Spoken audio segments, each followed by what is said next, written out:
ఇవాళ తెలంగాణ వ్యాప్తంగా బీఆర్ఎస్ నిరసనలు చేపట్టనుంది. కాంగ్రెస్ ప్రభుత్వం రైతు వ్యతిరేక చర్యలకు వ్యతిరేకంగా నిరసనలు చేపట్టనున్నారు. అన్ని నియోజకవర్గ కేంద్రాల్లో నిరసనలు చేపట్టాలని కేసీఆర్ పిలుపునిచ్చారు.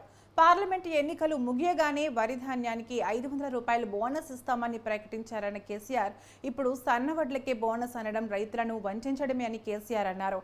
రాష్ట్ర రైతాంగానికి భరోసా కల్పించే దిశగా నిరసనలు చేపడుతున్నారు. రైతుల పక్షాన నిలబడి పోరాడాలని కార్యకర్తలకు బీఆర్ఎస్ పిలుపునిచ్చింది.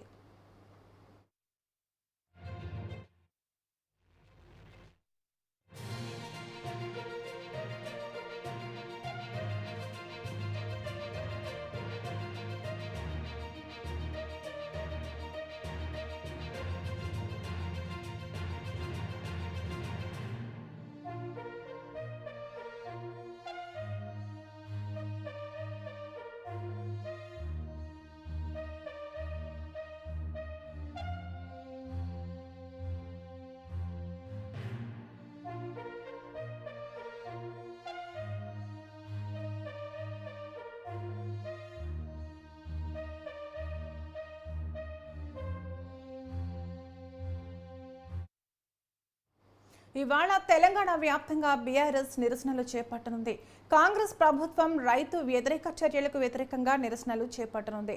అన్ని నియోజకవర్గ కేంద్రాల్లో నిరసనలు చేపట్టాలని కేసీఆర్ పిలుపునిచ్చారు. పార్లమెంటు ఎన్నికలు ముగియగానే వరి ధాన్యానికి 500 రూపాయలు బోనస్ ఇస్తామని ప్రకటించారని కేసీఆర్ అన్నారు. ఇప్పుడు సన్నవడ్లకే బోనస్ అనడం రైతులను వంచడమే అని కేసీఆర్ అన్నారు.